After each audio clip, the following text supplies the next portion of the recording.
المسلمين فليتق الله فيهم. لا يتكلم أحد بموت رسول الله إلا ضربته. جئتك أؤمن بالله وبرسوله وبما جئت به. فقد أعذرت إليكم وأعذرتموني.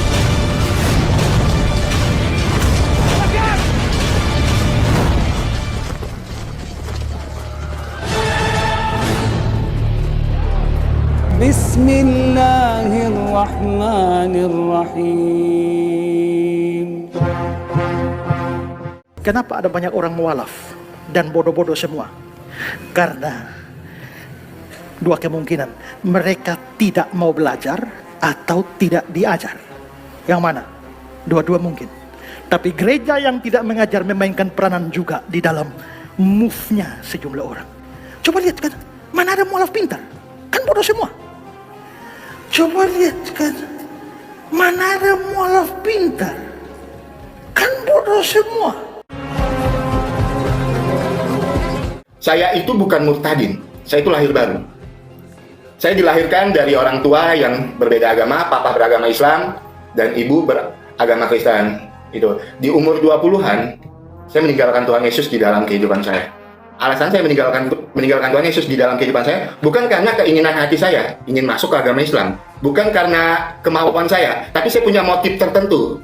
Ketika saya ingin masuk ke agama Islam, motif tertentunya apa? Karena saya punya rencana mau menikah. Jadi saya berpindah agama Islam. Saya tekankan dulu, jadi saya masuk ke agama Islam itu bukan dari keinginan pribadi saya, enggak. Tapi saya punya motif tertentu berpindah agama, masuk ke agama Islam karena mau menikah. Nah, hubungan kami yang semulanya baik-baik aja, beberapa minggu menjelang pernikahan kami, akhirnya ada satu permasalahan yang saya nggak bisa maafin. Akhirnya saya memutuskan untuk membatalkan pernikahannya. Gitu. Untuk membatalkan pernikahannya, saya sudah pindah ke agama Islam. Di situ saya mulai, kalau kata orang namanya kita batal nikah ya, saya udah mulai depresi. Gitu. Nah, di waktu saya depresi itu, akhirnya saya terjerumus lagi ke dalam dunia narkoba. Kurang lebih 3 tahun saya menggunakan narkoba di dalam kehidupan saya. Saya ada di titik terendah dari penggunaan narkoba. Akhirnya saya ditangkap. Nah, ketika saya ditangkap, saya coba buat telepon orang tua saya. Mah, bisa bantu aku nggak, Mah? Aku nggak mau ngejalanin hukuman ini, Mah. Masa depan aku masih panjang. Aku nggak mau ngejalanin hukuman ini. Bisa tolong nggak, Mah, bantu aku? Gitu. Tapi Mama jawab, nggak deh. Keluarga nggak mau bantu. Karena apa? Semua kesalahan kamu. Kamu udah cukup bikin malu keluarga. Karena ibu saya udah nggak mau bantu, akhirnya saya minta tolong ke abang saya. Sama, jawaban yang sama. Karena saya udah mentok ya. Saya nggak bisa marah sama orang tua saya nggak bisa marah sama abang saya. Karena apa yang mereka lakukan, itu benar. Di saat saya menggunakan narkoba, banyak orang yang saya rugikan. Dan terutama itu yang saya rugikan, keluarga, sahabat saya. Bahkan saya menjadi penipu online. Muka saya itu diviralkan di tahun 2020 itu, hampir di semua media sosial Facebook. Muka saya ada atas nama Oki Saputra. Ketika saya sudah nggak tahu lagi mau minta tolong sama siapa, saya ingat satu nama. Saya ingat nama Tuhan Yesus. Saya yang pernah meninggalkan Tuhan di dalam kehidupan saya, kurang lebih 3 tahun meninggalkan Tuhan Yesus. Malam itu saya berdoa secara kekristenan. Kurang lebih doa saya seperti ini ya. Kalau nggak salah, Tuhan, aku udah ninggalin Tuhan di dalam kehidupan aku. Aku mau Tuhan bantu aku. Aku mau Tuhan ketuk hati keluarga aku supaya mereka mau bantu aku. Puji Tuhan. Setelah aku berdoa malam itu, besoknya kakak saya yang perempuan yang notabene-nya beragama Islam datang bantu saya untuk mengurus saya biar saya bisa keluar karena saya bukan seorang pengedar. Ketika ditangkap sebagai seorang pengguna. Bukan di situ aja, saya percaya sama Tuhan Yesus. Waktu saya ingin lepas dari jerat belenggu narkoba, saya nggak bisa mengandalkan diri saya sendiri. Ketika saya mengandalkan diri saya sendiri, saya merasakan yang namanya sakau. Tapi ketika saya berdoa dengan Tuhan Yesus, saya menyebut nama Tuhan Yesus, puji Tuhan, sampai detik ini, Tuhan Yesus mampu melepaskan saya dari jerat belenggu narkoba di dalam kehidupan saya. Bahkan Tuhan Yesus mampu merubah saya jadi pribadi yang lebih baik lagi, pribadi yang takut akan Tuhan. Bahkan Tuhan Yesus mampu pakai saya. Tuhan Yesus merubah saya. Dari dulunya saya sampah masyarakat dan sekarang Tuhan Yesus pakai saya untuk menjadi saksi Tuhan di dalam kehidupan saya. Yang terpenting, saya bersaksi tentang kebaikan Tuhan di dalam kehidupan saya tanpa saya menjelekkan agama siapapun. Mungkin itu, Kak Nora, silakan. Kalau kami ini, saya satu keluarga. Memang kami ini orang Batak asli ya. Mama saya Boru Sinaga, bapak saya Aritonang. Kami kampung bapak saya itu dari Tarutung, mama saya di Pangaribuan. Kami memang dari nenek moyang sudah Kristen. Saya tuh gereja di GBI, Gereja Betel. Mama saya, bapak saya tuh di GPDI. Nah, kalau yang masuk Islam pertama itu memang saya. Saya pertama masuk Islam itu ya karena kami kalau gereja Betel Indonesia ini kan selalu melakukan penginjilan ke beberapa kota yang terpencil yang tidak memungkinkan di situ untuk membangun suatu gereja yang besar.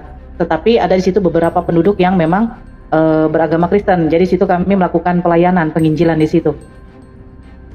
Pada waktu itu ya memang mau merayakan Hari Paskah ya. Kebetulan saya memang salah satu aktivis di gereja. Saya mengajar sekolah minggu juga. Jadi setiap Hari Paskah itu kan selalu mengadakan acara untuk anak-anak sekolah minggu itu mencari telur Paskah. Itu subuh-subuh biasanya ya. Nah, jadi sebelum kami masak telur itu, nah saya kan pulang nih melakukan penginjilan ini sama pendeta, ya kan? Nah, kebetulan memang terlintas di pikiran saya ini untuk bertanya kepada pendeta ini, siapa sih yang membangkitkan Yesus gitu loh. Ya memang terlintas begitu saja, ya kan? Siapa yang membangkitkan Yesus? Ya pendeta itu menjawab ya Tuhan Allah katanya. Jadi saya berpikir kalau Allah itu juga yang membangkitkan Yesus adalah Tuhan, yang mana kuasanya kan gitu ya. Itu pemikiran saya. Tapi memang Masya Allah, memang kalau Allah sudah memberikan hidayah itu, hati kita tuh terus diganggu aja. Nah, jadi itu membuat saya tuh sudah mulai agak berat sedikit untuk mau ke gereja. Karena secara logika aja lah, kalau tahu juga Tuhan yang membangkitkan Tuhan, nah, itu tidak masuk akal saya, seperti itu. Ya, lama-lama kemudian saya mencari tahu. Tapi saya cari tahu tuh bukan cari tahu tentang keislaman. Karena memang kami di dalam keluarga itu, bapak saya tuh tidak suka dengan agama Islam. Jujur saja, memang bapak saya tidak suka sama agama Islam. Bahkan bapak saya itu kalau melihat saya membawa kawan saya yang beragama Islam selalu disuruh pulang. Suruh tuh kawanmu pulang tuh. Itu teroris itu. Kali itu. Selalu dibilangin kayak gitu tuh. Nah, saya cuma bertanya kepada teman saya yang Islam, kebetulan bukan satu kerja ya, tapi satu wilayah kerja lah. Nah, dia itu saya tanya cuman ada nggak sih nama Yesus di dalam Islam gitu loh. Ya, karena kita kan penasaran, apakah cuman memang Yesus dalam Kristen yang ada? Karena Hindu Buddha memang kita sudah tahu tidak akan ada namanya Yesus, kan gitu.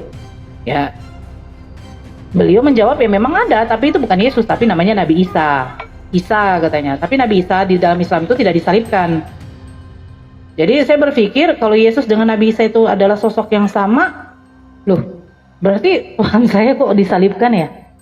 Sementara kenapa di dalam Kristen itu nggak ada disalibkan, kan gitu ya kan? Nah ini yang jadi pemikiran, kenapa Tuhan saya ini harus mati gitu loh? Nah tapi saya di dalam hati saya tuh selalu begini, loh Yesus kan mati demi menebus dosa saya gitu. Dia kan sudah berkorban, tapi apakah mungkin Tuhan itu harus mati menebus dosa manusia gitu loh? Nah jadi itulah yang membuat saya jadi udahlah, gak iya lagi nih. Masa kok Tuhan saya mati gitu loh? Sangat kasihan ya. Sementara di dalam Islam Nabi Isa itu dimuliakan sama orang Islam. Kok Tuhan saya ini mati gitu? Nggak terima dong saya kalau Tuhan saya harus mati gitu. Saya butuh Tuhan yang hidup, yang tidak perlu mati gitu loh. Ya udah, situ saya memutuskan untuk masuk Islam tanpa meminta pendapat orang tua karena saya tahu orang tua saya tidak akan pernah setuju. Saya pergi sendiri mencari tempat masjid yang jauh dari rumah, yang 3 kali nyambung oplet waktu itu ya. Saya cari situ, saya tunggu sampai zuhur, ya kan? Sampai mereka selesai sholat, saya temui bapak-bapak yang ada di situ, ya kan? Kebetulan rupanya yang saya tanya ini, dia itu adalah imam di masjid itu, karena dia yang terakhir keluar. Nah, dia yang terakhir keluar, ya saya tanya dong, Pak, boleh bertanya? Ya. Bisa nggak di sini mengislamkan orang? Oh bisa, siapa yang mau masuk Islam? Saya, oh ada yang mau masuk Islam katanya. Akhirnya saya dibawalah ke rumah beliau. Saya ditemuin dengan istrinya, dijelaskan di situ semua. Akhirnya memang persyaratan, ya kalau perempuan itu kan tidak diwajibkan untuk sunat. Tetapi memang saya ditanya, saya bilang nggak apa-apa, saya nggak apa-apa, disunat aja nggak apa-apa. Nah jadi itulah, saya dibelikan pakaiannya pakaian yang menutup aurat lah waktu itu. Selesai maghrib di situ baru saya mengucapkan kalimat syahadat pada waktu itu. Saya pulang ke rumah ya seperti tidak terjadi apa-apa. Nah setelah itu akhirnya saya memutuskan untuk berbusana dengan berpakaian itu yang menutup lah. Karena jujur kita kan ya memang dibilang suka-suka hati lah. Saya tidak memburukkan ya. Memang kalau di dalam kalau di masa dulu itu kita berpakaian tidak dikontrol oleh agama, nggak dikontrol. Berbusana seperti apapun silahkan. Karena kita ditanamkan itu segala sesuatu itu yang namanya dosa itu dari hati, bukan dilihat dari pakaian, ya kan? Bukan dilihat dari apa begitu. Jadi saya di situ memang sudah mulai agak menutup sedikit lah, menutup sedikit. Saya kaos agak besar, celana tidak terlalu ketat gitu ya. Terus saya itu kalau pakai jilbab nanti sudah di jalan, biar jangan ditengok bapak mama saya kalau mau pergi ke tempat kerja. Tapi Masya Allah, bos saya waktu itu menerima saya walaupun saya itu sudah mualaf. Dia tidak mempermasalahkan soal agama. Itu juga baiknya bos saya nih, karena dia Cina. Nah jadi saya tuh ketahuan tuh masuk Islam itu karena dari tante saya, dari keluarga bukan keluarga kandung bapak saya ya, bukan. Kami panggil Bou lah di situ karena dia masih satu marga dengan bapak saya, Bou Aritonang kan. Nah dilihatnya memang saya tuh pakai jilbab. Nah di situ di teleponnya bapak saya dari tempat kerja. Baru bapak saya datang ke tempat kerja saya. Ya udah, tau lah kalau udah mengamuk. Saya ditampar, dipukul.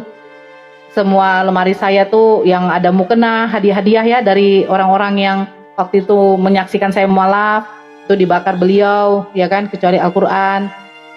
Tapi itu tidak membuat saya tuh patah semangat, tidak menjadikan saya tuh ya udahlah saya pindah aja, apa sih yang saya kejar di sini, toh juga bapak mama saya itu tidak izinkan gitu, nggak ada. Tetap saya tuh berpikir bagaimana caranya sholat gitu loh. Saya ambil apa itu namanya spray bapak saya, spray mama, ya kan, itu kan karena agak besar itu kan. Terus saya jadikan mukena, saya jadikan sarung, ya kan. Nah sholat tetap, tapi Allah tuh baik ya, karena melihat saya tuh mengeluhnya tuh begini, ya Allah bagaimana caranya saya tuh bisa bebas beribadah, ya Allah bagaimana caranya saya bisa bebas. Kalau saya kayak gini juga ya tidak akan sanggup gitu loh. Makan saya harus beli dari luar diam-diam, dibelikan adik saya, karena bapak dengan mama itu masak B2 terus, ya kan. Tempat makanannya bagaimana, gelasnya bagaimana. Tapi Masya Allah adik saya tuh yang di bawah saya tuh baik.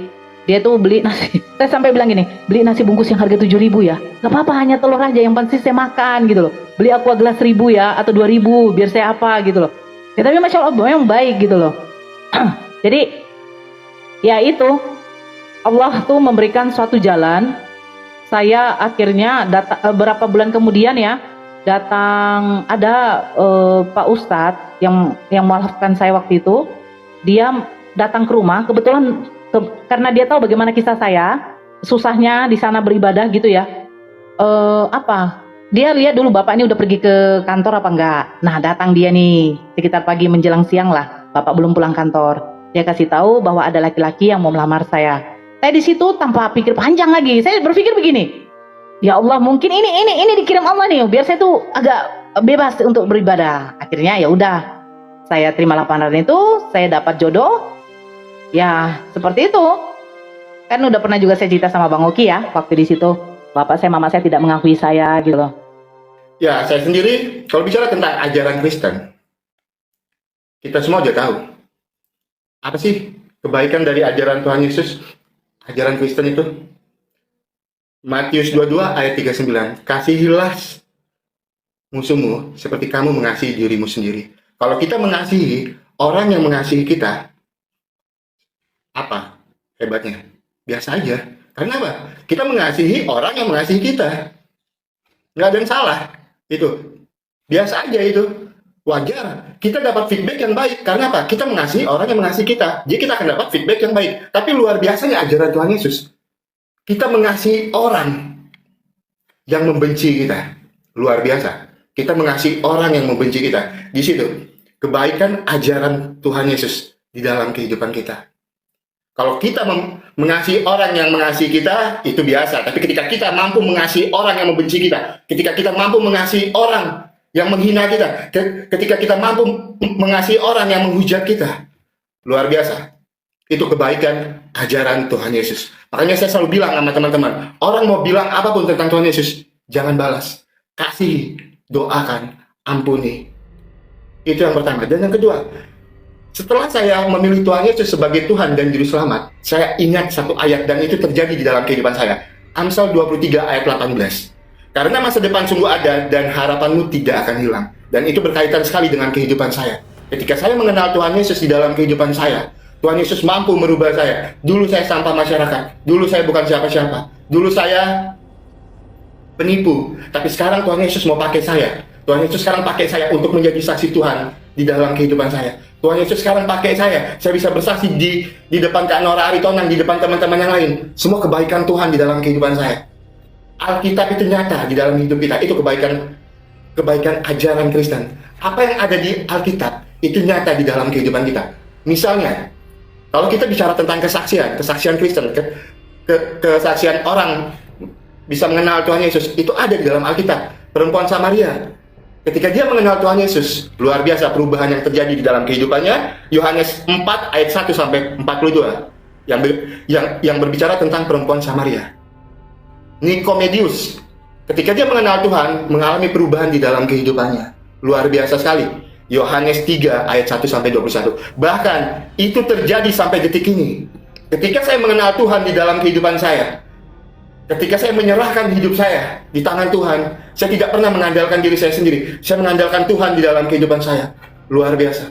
Tuhan Yesus mampu merubah saya jadi pribadi yang lebih baik lagi, pribadi yang takut akan Tuhan. Kalau kita bicara tentang kebaikan ajaran Tuhan Yesus, nggak akan pernah cukup waktunya, teman-teman. Karena apa? Kalau kita mau cari kesalahan Tuhan Yesus tidak pernah punya kesalahan di dalam kita. Tuhan Yesus tidak pernah punya kesalahan. Makanya kalau kita bicara tentang kebaikan Tuhan di dalam kehidupan kita, nggak cukup waktu 5 menit untuk bicara tentang ajaran Tuhan, ajaran kasih, ajaran Kristen. Kasihilah musuhmu seperti kamu mengasihi dirimu sendiri. Nggak akan cukup waktu 5 menit. Tapi luar biasa sekali. Ketika saya mengenal Tuhan Yesus di dalam kehidupan saya, ajaran kasih itu nyata di dalam kehidupan saya. Saya mampu mengasihi orang yang menjatuhkan iman kekristenan. Saya mampu mengasihi orang yang menjatuhkan Tuhan Yesus, orang yang menghujat Tuhan Yesus. Luar biasanya ajaran Tuhan di dalam kehidupan kita sebagai anak-anak Tuhan. Makanya buat teman-teman semua, sebelum kita lanjut ke sesi berikutnya, yuk buat teman-teman yang di bawah, saya mohon sebagai anak-anak Tuhan, jaga typingan kalian, typinglah yang benar, typinglah yang bagus, tunjukkan kalau kita anak-anak Tuhan, kita punya kualitas yang berbeda. Saya minta buat teman-teman yang di bawah, jaga typingan kalian. Selama sesi ini berlangsung, tunjukkan kita ajaran Tuhan Yesus. Kita mengasihi orang yang membenci kita. Kita mengasihi orang yang menjatuhkan iman kita. Buat teman-teman, jangan ada kata-kata hujatan di bawah. Jangan ada kata-kata menjatuhkan iman lain. Mungkin itu Kak, kebaikan ajaran Kristen di dalam kehidupan kita. Oke, lanjut Kak Nora. Kalau yang saya alami sampai sekarang ya, kebaikan di dalam ajaran Islam itu memang tidak bisa kita pungkiri.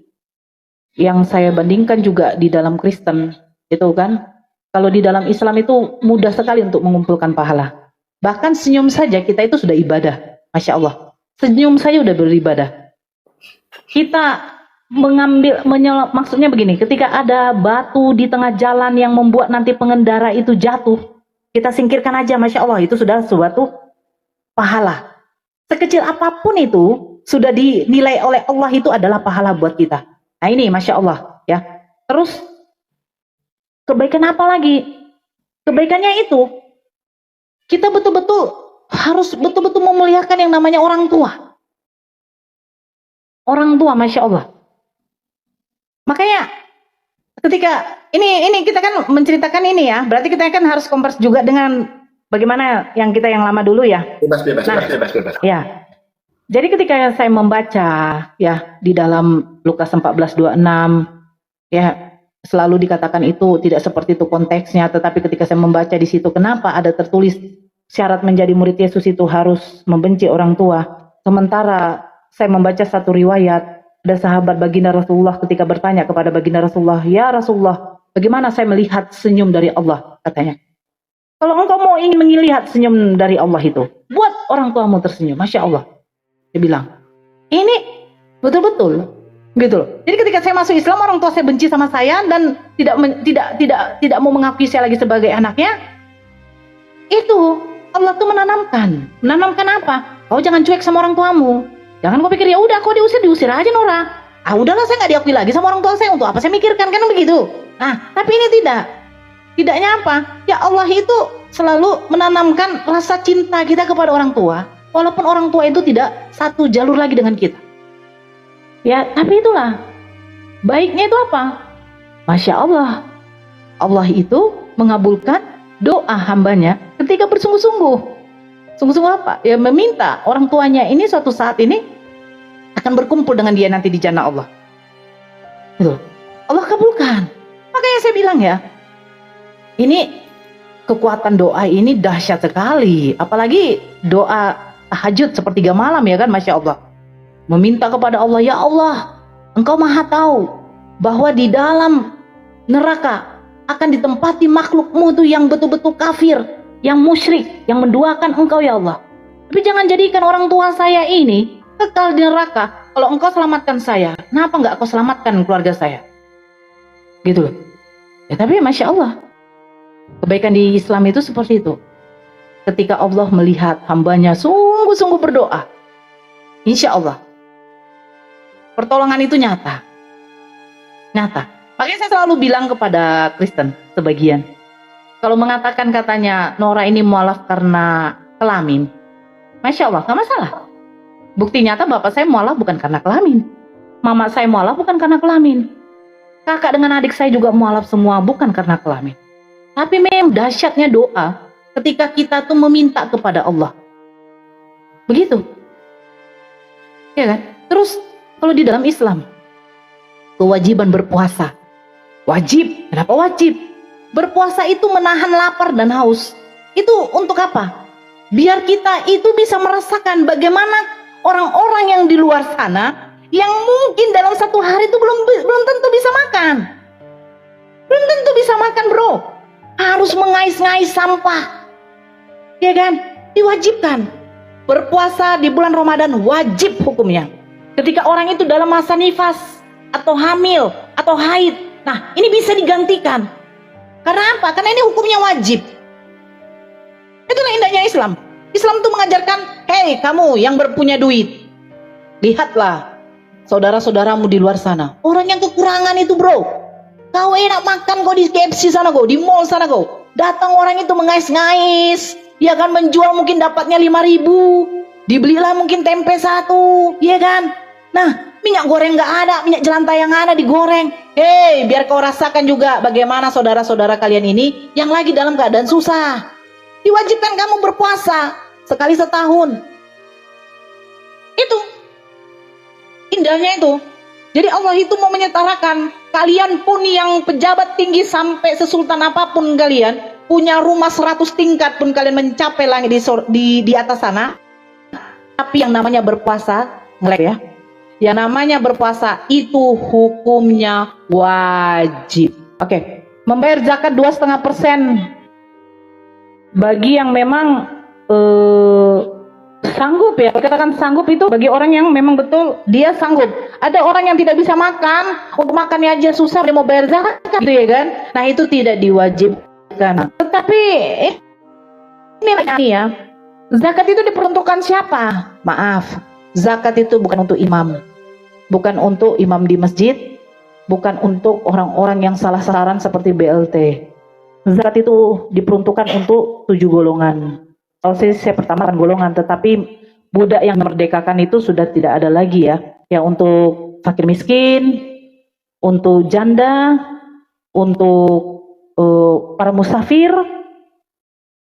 untuk yang mualaf ya kan, yang sudah menerima hidayah, dan apa lagi? 8, tapi kan satunya kan sudah tidak dipakai lagi, yaitu memerdekakan budak, tidak ada lagi. Nah itu wajib hukumnya. Tetapi apa maksud dari zakat itu? Yaitu dijelaskan bahwa zakat itu untuk mencuci harta kita. Harta apa? Ya yang kamu dapat selama ini. Masya Allah. Jadi Allah itu memang adil. Adilnya seperti kita berpuasa, hanya untuk kesehatan, kedua biar kita rasakan bagaimana saudara kita yang di luar sana susah, terus yang kedua, harta yang kita dapat itu sudah kita mengeluarkan zakatnya untuk orang-orang yang memang pantas dan seharusnya menerima itu. Nah, kalau berinya kayaknya banyak juga sih, tapi udahlah Bang Oki aja lagi, karena saya ini Bang Oki, biar saya baguskan dulu jaringan. Lanjut Bang Oki, itulah keindahan dalam Islam, menurut saya yang Maslam gitu. Lanjut Bang Oki. Oke teman-teman, sesi yang ketiga ini saya sama Nora Aritonang bahas masalah kebaikan, perubahan hidup yang kita alami ketika kita masih di agama yang lama dan sekarang berpindah ke agama yang baru. Kalau kita bicara tentang perubahan hidup, saya mau menegaskan dulu buat teman-teman semua di bawah. Saya berpindah agama, memilih Tuhan Yesus di dalam kehidupan saya, masuk ke agama Kristen lagi, percaya kalau Tuhan Yesus adalah Tuhan dan Juru Selamat, bukan berarti ada kejelekan di agama sebelumnya. Karena apa? Karena saya tidak mempelajari agamanya secara benar. Karena saya tidak, ketika saya berpindah agama, masuk ke agama Islam, itu bukan hati saya yang mau. Tapi saya punya motif tertentu. Makanya kalau bicara tentang perubahan hidup, mungkin gini, ketika saya dulu meninggalkan Tuhan dan sekarang percaya, dan sekarang saya hidup lahir baru, saya percaya Tuhan Yesus adalah Tuhan dan Juru Selamat, perubahan yang saya alami, yang pertama, dulu saya mantan pecandu narkoba. Kalau bisa dibilang, luar biasa sekali saya menggunakan narkoba dulu. Mungkin kalau orang menggunakan narkoba itu, seminggu bisa 1 atau 2 kali, saya hampir rutin menggunakan narkoba di dalam kehidupan saya. Tapi ketika saya menyerahkan hidup saya sama Tuhan, ketika saya percaya kalau Tuhan Yesus adalah Tuhan dan Juru Selamat, walaupun saya pernah meninggalkan Tuhan di dalam kehidupan saya pernah berpaling dari Tuhan Yesus, saya tidak percaya kalau Tuhan Yesus adalah Tuhan dan Juru Selamat, tapi ketika saya berdoa, saya memilih Tuhan Yesus sebagai Tuhan dan Juru Selamat, Tuhan Yesus mampu merubah saya, jadi pribadi yang lebih baik lagi, pribadi yang takut akan Tuhan, dan Tuhan Yesus mampu merubah saya, dari dulunya saya pengguna narkoba, sekarang Tuhan Yesus mampu melepaskan saya, dari jerat belenggu narkoba di dalam kehidupan saya, dan Tuhan Yesus mampu pakai saya. Ada beberapa teman-teman saya yang mendengarkan kesaksian saya. Mereka bisa melepaskan narkoba tanpa mereka rehabilitasi, tanpa mereka minum obat-obatan. Luar biasa sekali. Perubahan hidup yang saya alami ketika saya dulu meninggalkan Tuhan dan sekarang saya percaya kalau Tuhan Yesus adalah Tuhan dan Juru Selamat. Tuhan Yesus merubah hidup saya. Tuhan Yesus mengubah saya. Dulu saya sampah masyarakat, sekarang Tuhan Yesus pakai saya menjadi saksi Tuhan di dalam kehidupan saya. Itu yang pertama. Dan yang kedua, mungkin dari segi emosional. Sampai detik ini saya masih belajar. Tapi luar biasa. Dulu kalau saya dijatuhkan orang lain, kalau saya dihujat orang lain, 1 kali dia hujat saya akan hujat dia 10 kali. 1 kali dia hina saya akan hina dia 10 kali. 1 kali orang menyakitin saya akan balas menyakiti dia. Itu dulu. Tapi ketika saya mengenal Tuhan di dalam kehidupan saya, ketika saya percaya kalau Tuhan Yesus adalah Tuhan dan Juru Selamat, orang mau menyakiti saya seperti apapun, saya paling marah sebentar. Setelah itu saya mengampuni. Ketika orang ingin menghujat saya, ketika orang ingin framing saya masih menggunakan narkoba sampai sekarang, saya nggak marah. Saya mengampuni. Karena apa? Itu ajaran Tuhan. Kita mengampuni orang yang melukai hati kita. Itu. Kalau kita bicara perbedaan gaya hidup saya, ketika saya dulu belum mengenal Tuhan dan sekarang saya percaya kalau Tuhan Yesus adalah Tuhan dan Juru Selamat. Makanya saya nggak pernah peduli. Orang mau bilang Tuhan Yesus itu manusia, orang mau bilang Tuhan itu menggantung di kayu salib, orang mau bilang Tuhan Yesus itu seperti apa. Karena saya percaya tujuan kita beragama supaya hidup kita jadi lebih baik lagi. Dan ketika orang menghujat Tuhan Yesus, dan ketika orang menjatuhkan iman kekristenan, saya semakin percaya kalau Tuhan Yesus adalah Tuhan dan Juru Selamat. Di luar Tuhan Yesus tidak ada keselamatan. Saya percaya. Walau kamu akan dibenci oleh karena namaku, tapi yang bertahan sampai pada kesudahannya, ia akan selamat. Markus 13 ayat 13. Saya mungkin dibenci orang karena saya bersaksi tentang kebaikan Tuhan di dalam kehidupan saya. Tapi saya nggak pernah peduli itu. Saya nggak pernah peduli. Orang mau bilang saya seperti apa, saya nggak pernah peduli. Karena apa? Saya yakin dan percaya. Ketika saya bertahan sampai pada akhirnya, hidup saya akan diselamatkan. Karena tujuan kita hidup di dunia ini untuk mempersiapkan supaya apa? Supaya kita hidup kekal bersama Bapa di sorga. Hidup kekal di surga terindah bersama Tuhan Yesus Kristus. Oke Kak Nora, silakan. Karena berhubung bukan saya sendiri yang masuk Islam, ya karena keluarga saya juga semua sudah, alhamdulillah sudah Muslim ya. Jadi kalau perubahan jangan dalam diri saya saja, semua dalam diri keluarga saya juga saya ceritakan aja lah ya. Kalau perubahan dalam diri kami satu keluarga ini, masya Allah, ketika kami yang tidak tahu menutup aurat jadi tahu menutup aurat, itu salah satu. Terus yang kedua, ketika kami itu mungkin dulu ya cuma sekali seminggu beribadah kepada Tuhan, nah ini jadi diwajibkan 5 kali dalam satu hari. Kalau dulu saya waktu pertama kali bapak saya masuk Islam itu saya bertanya itu, Pak, gimana Pak sholatnya? Gimana sholatnya Pak? Masya Allah. Karena apa? Beliau itu Kristen yang taat sekali ya. Taatnya apa? Dia pembuka dan penutup. Pembukanya pada waktu tahun baru, penutupnya pada waktu Natalan, kan begitu. Tanggal 1 Januari dia gereja, tanggal 31 Desember dia gereja. Jadi dia pembuka awal dan penutup akhir. Nah, tapi ini Masya Allahnya itu saja. Orang yang notabene-nya yang maaf, karena di Kristen juga tidak ada anjuran untuk ke gereja. Jadi kita tuh selenyeh saja. Mau ke gereja, mau tidak, yang pasti kita memuji Tuhan, tidak perlu di gereja saja. Kan seperti itu. Nah, memuji Tuhan pada waktu hari Minggu di gereja itu kan hanya suatu formalitas. Kita biar berkumpul bersama saudara-saudara kita. Memuji Tuhan bersama-sama, kan itu. Tapi kalau di dalam Kristen ini kan, ya karena saya juga mantan dari situ ya kan. Memuji Tuhan di mana saja itu bisa. Tidak diwajibkan harus ke gereja. Nah, kalau di Islam beda. Islam itu diwajibkan kita untuk sholat. Nah, konsekuen kalau tidak sholat itu ada. Konsekuen untuk tidak ke gereja itu ada tidak? Oh, nggak ada. Mau ke gereja mau tidak bebas. Yang pasti kau memuji Tuhan dari mana saja bisa. Yang pasti dari hatimu. Kan seperti itu. Tetapi kalau di dalam Islam itu beda. Kalau kau tidak sholat, konsekuennya ada. Makanya di dalam Islam katanya sholat itu adalah tiang agama. Nah, jadi kalau tiang itu tidak kokoh, akan rubuh juga yang namanya bangunan. Kan begitu. Fondasinya kalau tidak kokoh tuh bangunan itu akan runtuh. Nah, ini yang di Islam ini dianjurkan. Hei, kau jam 5 subuh kau bangun. Malas pula kau, kan kayak gitu. Hei zuhur, jangan kau terlalu lalai dalam pekerjaanmu. Sholat kau. Asar, kecapean kau yang pulang kerja ya, sholat kau. Maghrib, sholat kau. Isya sebelum tidur kau, sholat kau. Wajibkan. Wajib. Hukumnya wajib. Tidak bisa tidak. Nah, saya melihat perubahan apa? Perubahan ketika kami yang selainnya, yang ya mau gereja mau tidak ya terserah. Ini 5 waktu wajib. Subuh kalau sudah dengar azan, Allahu Akbar, bangun. Mata pun walaupun berat, ya harus disiram pakai air. Nah, itu yang kedua, kebaikan yang kami alami ya. Terus yang ketiga itu apa? Yaitu kami diajarkan itu bersedekah. Bersedekahnya itu apa? Bersedekahnya itu ada harta yang memang bukan milik kita. Salah satunya yaitu apa? Zakat mal. Zakat mal itu adalah zakat yang kita keluarkan selain dari zakat fitrah. Yaitu bagi yang memang zakatnya sudah melebihi, maksudnya hartanya sudah melebihi, gitu. Kita katanya begini ya. Pernah saya mendengar begini. Kamu bersedekah ini itu bukan berarti mengurangi harta kamu atau kamu membuat kamu jadi miskin. Ketika saya bersedekah, saya mendapatkan rezeki, berarti rezeki yang saya dapat ini ada milik orang lain. Gitu loh. Jadi kita tuh bagaimana saya mau cerita ya? Di Islam itu sebenarnya nggak ribet. Kau mau mencari pahala apa saja silahkan. Kau kasih anak kecil itu, hei sini dulu kau. Main apa kau main tanah? Jangan kau main tanah ya, aku kasih kau jajan 1.000. Wih, Masya Allah. Senang dia. Itu sudah membuat kita ini apa? Rezeki kita ini makin bertambah. Itulah indahnya Islam. Sebenarnya, perubahan dalam hidup kami seperti itu.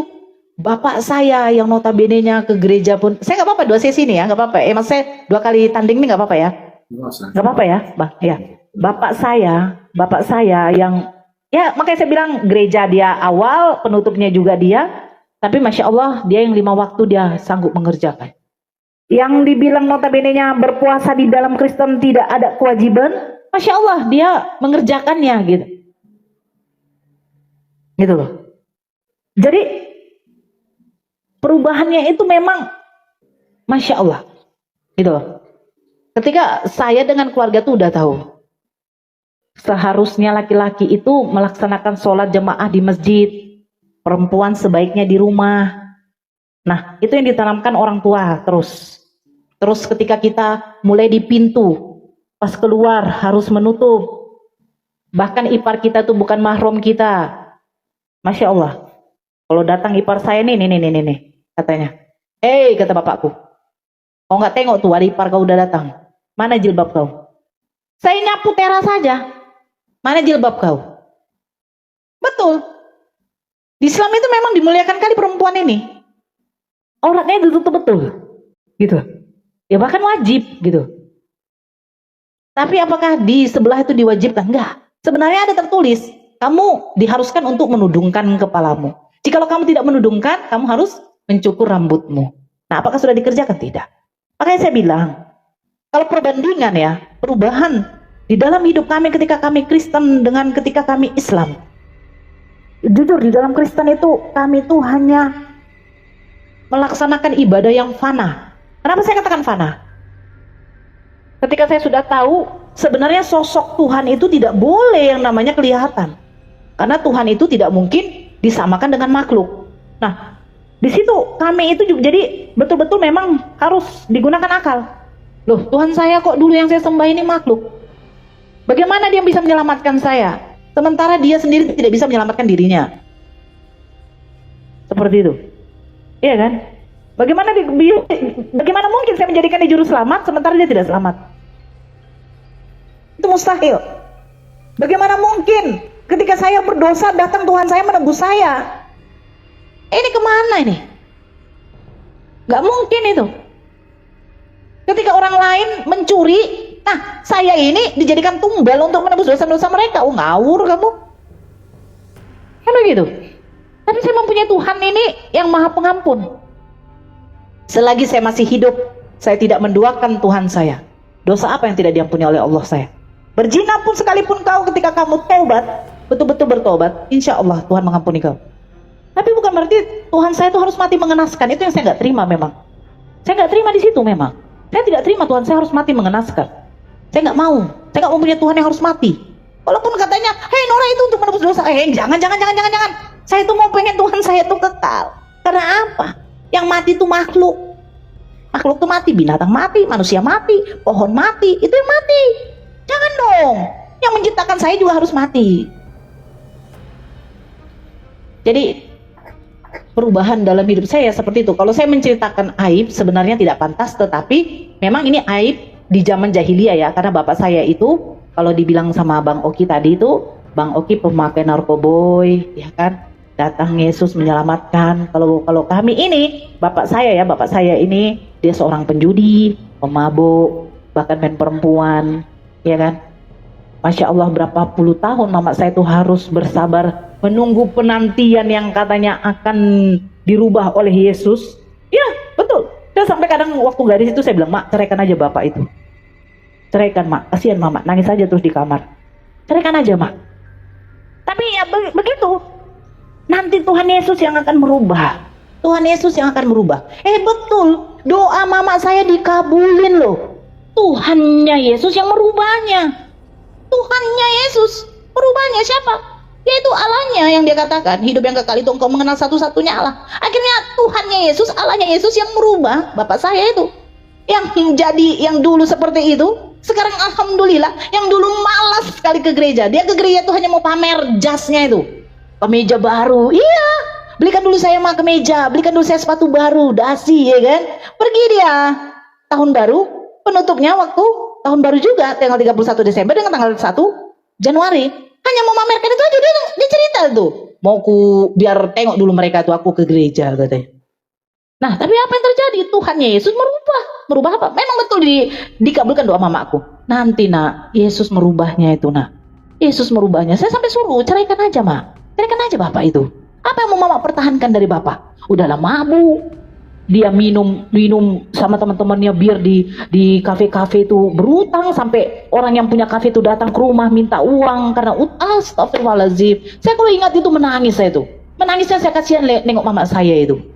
Bertahan dengan laki-laki yang seperti ini. Tapi itulah, akhirnya mama saya mengatakan nanti Tuhan Yesus yang merubah. Akhirnya ditambah aja Tuhannya Yesus yang merubah. Bapak saya, Masya Allah, dari yang orang seperti itu yang malas ke gereja, 5 waktu kok sanggup dia ya?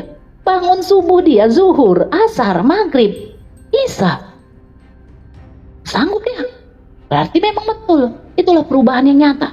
Orang yang malas, akhirnya jadi rajin dia beribadah. Dia tahu bahwa sebenarnya Tuhan yang dia sembah ini adalah betul-betul Tuhan. Bukan seperti Tuhan yang dulu, yang menjanjikan betul keselamatan. Tapi maaf kata Bang Oki, saya tidak bisa menerima bahwa keselamatan itu datang dari manusia. Karena manusia ini satu saat juga akan dimatikan oleh Tuhan, dibangkitkan lagi untuk dipertanggungjawabkan perbuatannya. Begini, tadi dibilang Bang Oki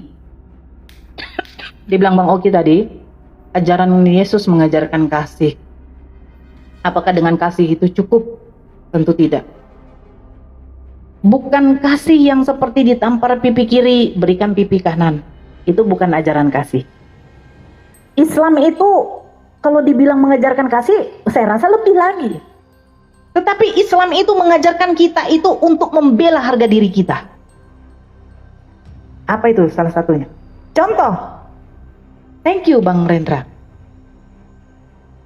Kalau datang orang, ya, dia memukul mama saya dengan seenak udulnya saja, iya kan? Walaupun mama saya mungkin salah gitu ya, salah mungkin sempat ngomong kata kasar, terus dia pukul mama saya, dia tempelin mama saya. Oh, saya tidak bisa bilang, oh mak, oh dipukul di bagian mana mak?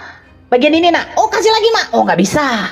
Terus saya juga tidak bisa, oh saya diam aja, udah mak, jangan kita balas mak, jangan, saya nggak bisa. Karena apa? Islam tidak seperti itu Bang. Islam itu diajarkan untuk membela. Apa yang dibela? Kehormatannya lah, kehormatan keluarganya. Mama saya dipukul, oh saya tampar balik dulu. Aku tampar dulu, Pak. Oh kenapa pukul mama saya? Mama kau membilangkan anak saya bodat. Sekarang dia tampar mama saya tampar lagi. Nah sekarang silakan kau bilang lagi mama saya bodat, silakan, gak apa-apa. Yang pasti kan sudah ku tampar kau. Tapi nggak bisa seperti itu Bang. Karena apa? Islam itu menjaga betul harga dirinya, membela betul harga dirinya ketika memang masih benar. Makanya di dalam Islam kami tidak bisa bertoleransi keimanan. Keyakinan kami tidak bisa diajak untuk bertoleransi. Tidak bisa. Ketika kamu menghujat agama saya, menghujat Nabi saya, mengatakan Nabi saya seperti ini, mempelintir Al-Quran saya, mengatakan Allah saya seperti ini, giroh saya walaupun saya seorang wanita, saya mempunyai anak kecil, mati pun kau kutebas kau di sini. Itu Islam. Itu Islam. Kami nggak bisa diajak kompromi soal keyakinan Bang. Kalau dikatakan, kamu lupa ya baca surat Al-Kafirun. Itu asbab nuzulnya apa? Nabi Muhammad diajak kompromi. Kami akan menyembah Tuhanmu sekali seumur hidupmu. Kamu cukup selama setahun, selama bertahun-tahun, sampai habis mereka mengajak Nabi Muhammad untuk berkongkol. Tidak mau. Nah ini kami. Kalau disuruh ajaran kasih, kami diwajibkan memberi pertolongan kepada orang kafir ketika orang kafir itu meminta pertolongan kepada kami. Bahkan baginda Rasulullah saja itu, ya, baginda Rasulullah saja itu membenci orang yang membunuh orang kafir tanpa sebab. Kalau saya diserang begal, walaupun dia Muslim, saya tidak bisa dong diam diri saja. Saya tombak itu orang, mati dia aku buat daripada saya mati. Kami nggak bisa ajaran kasih seperti itu, Bang Kesaksian.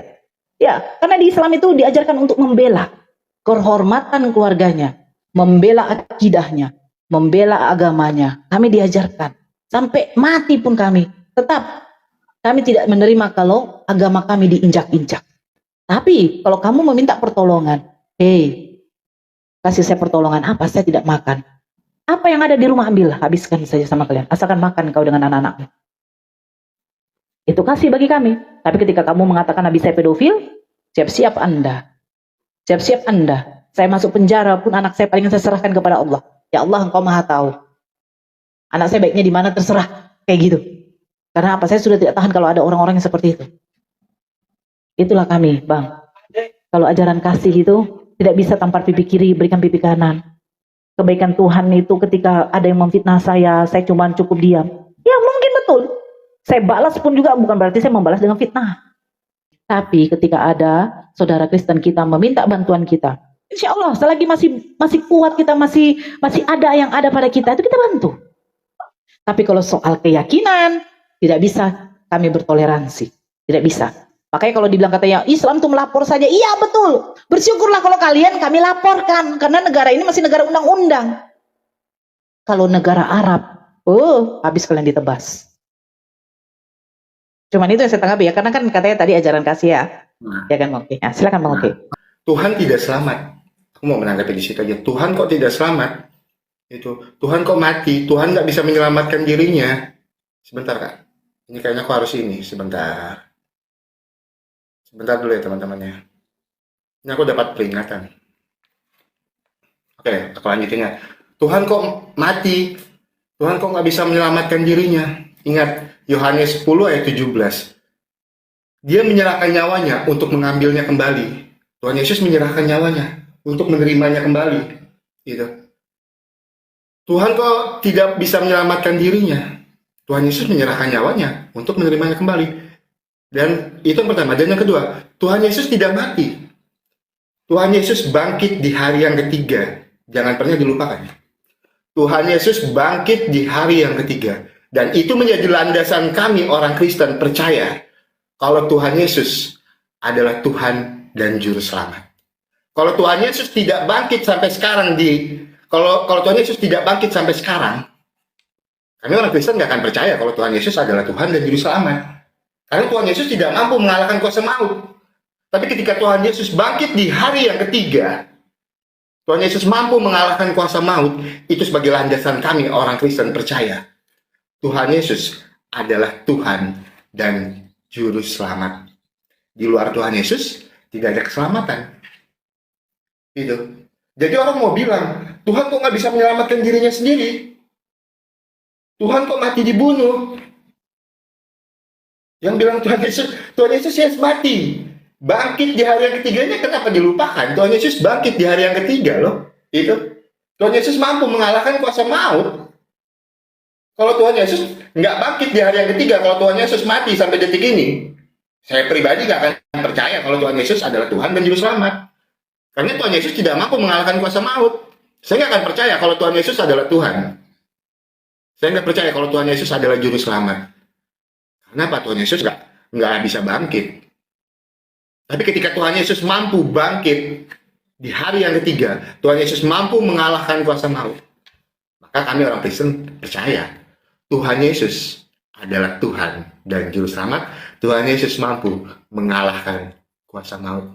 Dan satu yang saya mau tegaskan, Tuhan Yesus menyerahkan nyawanya untuk menerimanya kembali. Itu. Tuhan Yesus menyerahkan nyawanya untuk menerimanya kembali. Itu. Ya, kalau orang mau bilang dia cuma ngambil karena waktu Tuhan Yesus di kayu salib, karena Tuhan Yesus dibunuh, ya terus jangan dilupakan yang Tuhan Yesusnya itu bangkit. Itu Tuhan Yesus itu nggak mati. Tuhan Yesus itu naik ke surga di hari yang ketiga. Tuhan Yesus itu bangkit dan hidup di hari yang ketiga. Itu loh luar biasanya luar biasanya Tuhan Yesus itu. Tuhan Yesus itu sangat dahsyat. Tuhan Yesus itu luar biasa. Itu. Terus juga kenapa Tuhan Yesus mati di kayu salib? Karena begitu besar kasih Allah akan dunia ini, sehingga Ia mengaruniakan anaknya yang tunggal, supaya setiap orang percaya tidak binasa, melainkan beroleh hidup yang kekal. Karena apa? Karena begitu besar kasih Tuhan Yesus akan dunia ini. Karena begitu besar kasih Tuhan Yesus akan kami, sehingga Ia mengaruniakan anak yang tunggal, supaya setiap orang yang percaya tidak binasa, melainkan beroleh hidup yang kekal. Jadi saya mau tegaskan sekali lagi, kebangkitan Tuhan Yesus di hari yang ketiga menjadi landasan orang Kristen percaya kalau Tuhan Yesus adalah Tuhan dan Juru Selamat. Di luar Tuhan Yesus tidak ada keselamatan. Karena apa? Tuhan Yesus yang mampu mengalahkan kuasa maut. Dan Tuhan Yesus yang satu-satunya berani bilang, akulah jalan kebenaran dan hidup. Tidak ada seorang pun yang dapat datang kepada Bapa kalau tidak melalui aku. Kita sebagai orang Kristen, kita harus pede dengan iman kita harus pede dengan keyakinan kita harus pede. Kita punya Tuhan Yesus yang sangat luar biasa. Kita punya Tuhan Yesus yang sangat dahsyat. Kita punya Tuhan Yesus yang namanya sangat berkuasa. Tuhan Yesus bangkit di hari yang ketiga. Tuhan Yesus mampu mengalahkan kuasa maut. Oke, Kak Nora, segitu aja cukup Kak. Silakan Kak. Kita closing statement nih, Masya Allah. Saya suka sekali kalau bagian closing ini, karena kita kan menyimpulkan dari semua ya. Dan terus sekalian untuk mengapakan dari Bang Okinya ya. Jadi begini, kalau di dalam Islam, Islam itu tidak memaksakan orang untuk mualaf. Ketika Allah sudah memilih hambanya untuk menerima hidayah, Masya Allah. Berbanggalah orang yang mualaf itu. Kenapa? Itu orang pilihan Allah itu. Karena hidayah itu milik Allah. Diberikan kepada orang-orang yang tertentu, orang-orang atau hamba Allah yang dipilih oleh Allah. Itu enaknya. Jadi orang yang mualaf itu bukan sembarang. Jangan kalian pikir orang mualaf itu orang yang sembarangan. Itu orang yang khusus itu. Karena menerima kebenaran itu susah loh. Apalagi dari orang kafir, dia menerima kebenaran. Karena orang kafir itu adalah orang yang menutup dirinya. Nah, jadi bayangkan orang yang menutup mata hatinya, telinganya, matanya, tidak mau mendengar. Dia tahu bahwa kebenaran itu ada, tetapi dia tidak mau menyambutnya atau menerimanya. Nah, itu. Allah itu memilih dia. Hei kau, ku buka mata hati kau. Terimalah kebenaran. Akulah Tuhan yang patut kau sembah. Tuhan yang tidak mungkin menjadi manusia. Tuhan yang tidak mungkin berinkarnasi. Tuhan yang tidak mungkin berteofani. Karena sesungguhnya makhluk itu adalah ciptaanku. Engkau kuciptakan, engkau kubuat di muka bumi ini. Suatu saat juga engkau akan kumatikan, kubangkitkan lagi. Dan semua yang kau lakukan di dalam dunia ini akan engkau pertanggungjawabkan. Tidak mungkin dong, saya itu harus menjadi kalian. Tidak mungkin. Nah, itu kalau secara logika. Makanya saya katakan, kalau orang yang mualaf itu orang-orang betul-betul yang benar-benar menerima hidayah dari Allah. Terus, Islam itu indah. Kenapa saya katakan indah? Islam itu tidak mengajarkan untuk meneror. Jangan salah Anda. Teror itu bukan dari sebagian dari Islam. Walaupun dia katanya berjihad dalam nama Islam, itu nggak ada. Islam itu tidak mengajarkan kita untuk membunuh orang yang tidak pantas dan tidak wajib dibunuh. Jadi, tolong Kristen juga bedakan. Kalau kalian mengambil dari surat apa itu ya? Tentang perang. Islam itu artinya apa? Islam itu artinya selamat. Itu Islam. Silakan, Mak. Kak Nora Ritonang, terima kasih untuk closing statement-nya. Saya mau closing statement, cuman nggak mau yang terlalu ini ya. Saya cuma mau bilang, buat teman-teman semua, buat teman-teman Kristen yang di bawah, yuk kita bangga jadi anak Tuhan Yesus. Anak-anak Tuhan. Yuk kita bangga, kita punya Tuhan yang sangat berkuasa. Yuk kita bangga, kita punya Tuhan yang sangat dahsyat. Kenapa? Apa yang tertulis di dalam Filipi 2 ayat ke-10 sampai ke-11. Supaya dalam nama Tuhan Yesus bertekuk lutut segala yang ada di langit dan yang ada di atas bumi dan yang ada di bawah bumi, dan segala lidah mengaku Yesus Kristus adalah Tuhan bagi kemuliaan Allah Bapa. Kenapa kita harus bangga? Sekarang yang bahas Alkitab, sekarang yang bahas Tuhan Yesus, sekarang yang bahas iman Kristen, bukan cuma pendeta yang berkhotbah di gereja. Bahkan banyak podcast-podcast yang notabene yang di luar Kristen, yang dibahas iman Kristen, yang dibahas Alkitab, yang dibahas Tuhan Yesus. Wah, luar biasa sekali. Kita punya Tuhan yang namanya diagungkan di mana-mana. Kita punya Tuhan yang namanya hampir tiap hari disebutkan di mana-mana. Luar biasa. Apa yang tertulis di dalam Filipi 2 ayat yang ke-10 sampai ke-11, saya yakin sudah terjadi sampai sekarang. Segala lidah mengaku Yesus Kristus adalah Tuhan bagi kemuliaan Allah Bapa. Makanya buktinya gimana? Buktinya bukan cuma orang Kristen yang bahas isi dari Alkitab. Bukan cuma orang Kristen yang bahas tentang Tuhan Yesus. Bukan cuma orang Kristen yang bahas tentang iman kekristenan. Orang-orang lain yang dibahas Tuhan Yesus. Kita sangat, kita sebagai anak Tuhan, harus benar-benar bersuka cita. Kita harus punya iman yang sangat pede. Luar biasa sekali. Dan juga buat teman-teman Murtadin, saya sampaikan. Karena saya juga pernah berpindah ke agama sebelah dan kembali lagi memilih Tuhan Yesus dalam kehidupan saya. Dan kembali lagi percaya kalau Tuhan Yesus adalah Tuhan dan Juru Selamat. Yuk, kita bersaksi tentang kebaikan Tuhan di dalam kehidupan kita. Kita bersaksi tentang kemurahan Tuhan di dalam kehidupan kita. Kita bersaksi tentang mujizat Tuhan Yesus di dalam kehidupan kita. Tanpa kita menjelekkan agama sebelumnya. Karena apa? Kita sebagai anak-anak Tuhan, kita sebagai orang Kristen, kita pede dengan iman kita. Tanpa perlu kita menjatuhkan iman lain, tanpa perlu kita menghujat iman lain, tanpa perlu kita menjatuhkan agama lain. Kita orang Kristen, kita anak-anak Tuhan, kita pede dengan iman kita. Seperti yang saya bilang di awal tadi, segala lidah mengaku Yesus Kristus adalah Tuhan bagi kemuliaan Allah Bapa. Apa yang tertulis di dalam Filipi 2 ayat 10 sampai 11 sekarang terjadi. Bukan cuman orang Kristen yang saya bilang tadi bahas Alkitab dan lain sebagainya, enggak. orang-orang di luar kekristenan bahas isi dari Alkitab. Dan yang kedua, saya mau minta izin juga sama Kanora Aritonang, yuk buat teman-teman Kristen, buat teman-teman yang Muslim di bawah, satu pesan saya, lepaskan narkoba mulai malam ini. Jangan pernah gunakan narkoba, karena ketika kalian menggunakan narkoba, kalian cuma merusak kehidupan kalian. Lepaskan mulai malam ini jerat belenggu narkoba di dalam kehidupan kalian. Jangan pernah gunakan narkoba. Dan saya juga mohon maaf buat teman-teman Muslim, buat Kak Nora Aritonang, kalau ada narasi saya dan kata-kata saya yang menyakitin dan menyinggung perasaan kalian. Yuk buat teman-teman di bawah, seperti biasa, 1 menit waktu kita terakhir, jangan typing yang macam-macam. Satu typing kita, kami mengasihimu. Ayo buat teman-teman yang di bawah, 1 menit terakhir, jangan typing yang aneh-aneh, typing aja, kami mengasihimu. Buat teman-teman, anak-anak Tuhan, tolong bantu typingnya, kami mengasihimu ya. Tolong ya teman-teman ya. Ya jadi, kita juga sebagai orang Kristen, orang mau bilang apapun tentang Tuhan Yesus, orang mau menghujat Tuhan Yesus seperti apapun, orang mau menjatuhkan iman kekristenan seperti apapun, jangan pernah ragu dan jangan pernah khawatir.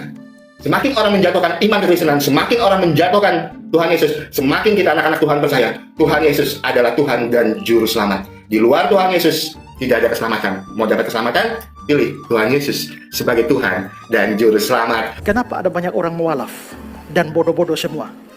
Karena dua kemungkinan, mereka tidak mau belajar atau tidak diajar. Yang mana? Dua-dua mungkin. Tapi gereja yang tidak mengajar memainkan peranan juga di dalam move-nya sejumlah orang. Coba lihat kan, mana ada mualaf pintar? Kan bodoh semua. Adu domba, penipu dalam nama agama.